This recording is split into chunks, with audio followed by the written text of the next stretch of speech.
What I'm doing today is I brought out a couple of Challengers here in the graveyard that, interestingly enough, a lot of the times I'll get emails from people questioning, you know, what's the difference between a 70 and a 71 Challenger. Now, most Mopar, diehard Mopar guys do know that answer, but a lot of folks don't know the answers.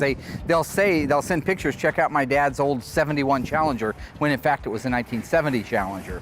So I thought it'd be kind of cool, since we happen to have two of them that are really, really similar cars, but showing the obvious difference between the 70 and 71. I thought it'd be a great time to just come out here and go over it. 1970, good looking car. This is a purple car, it's black interior. This one is an RT. Our 71 is also an RT. In 1970, they made 53,000 and some change. I don't remember, 53,300 total Challengers. Over in 71, they made less than half of that. They only made 23,000 and some change. So the real question is, why did they make so few of the 71 versus the 70? Take a look at the front of these cars.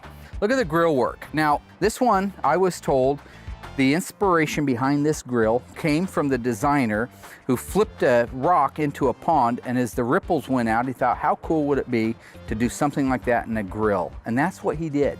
You see these step-ups as it goes back into the actual grille opening itself, and this tunnel type shape to it. This is a new style and a new look, and that ripple effect look going into it, again, was just state of the art. That was absolutely groundbreaking, coming off of, again, the 60s, where everything was kind of a flush mount, ugly in your face grille. And then you get into this kind of a hard to explain look. Now, today's Dodges, they sport the crosshair. That's their famous look, is if you look at the grille, it looks like the crosshairs of a rifle. This looks like an early version of it that just needed one of them going up and down like that, and you would have had that crosshair look.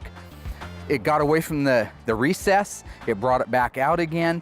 Again, the grille's black, which it should be on an RT. You look at the two bumpers, they're the same.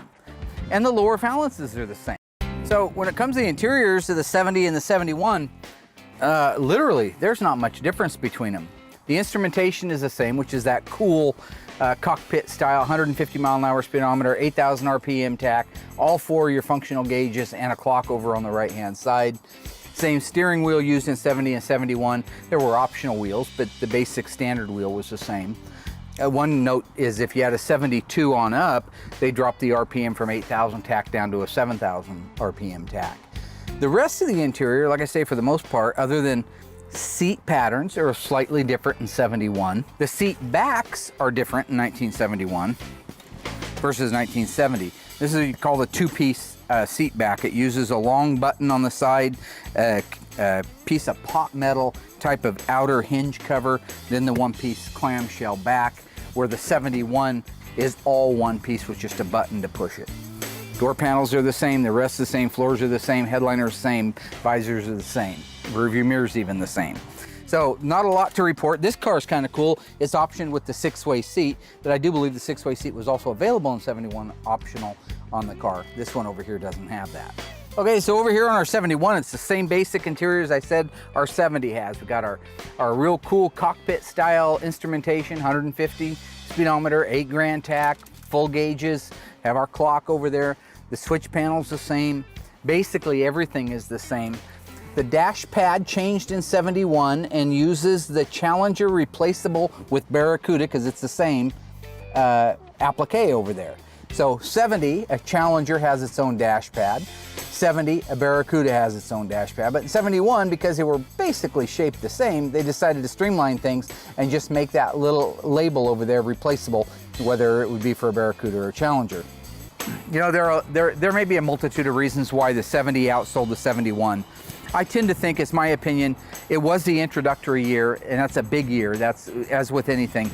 A lot of people ran down, 53,300 and some people went down and bought that car in some version, be it a convertible, be it an RT, be it a TA, be it a Deputy, be it just a standard car, RT SC with the formal back roof. But 53,000 people in the market bought that car. The next year, just less than 12 months later, this one comes out. Not quite as sexy. They don't add anything. They're taking away some stuff for 1971, like the 375 horsepower 440 Magnum. So all things being equal, that's my opinion as to why they only made half of them. It could just be the fact that the muscle car was declining. It was declining hard and fast. The insurance rates were out of sight. Gas had doubled or tripled with the embargo. Maybe that was the reason they didn't sell.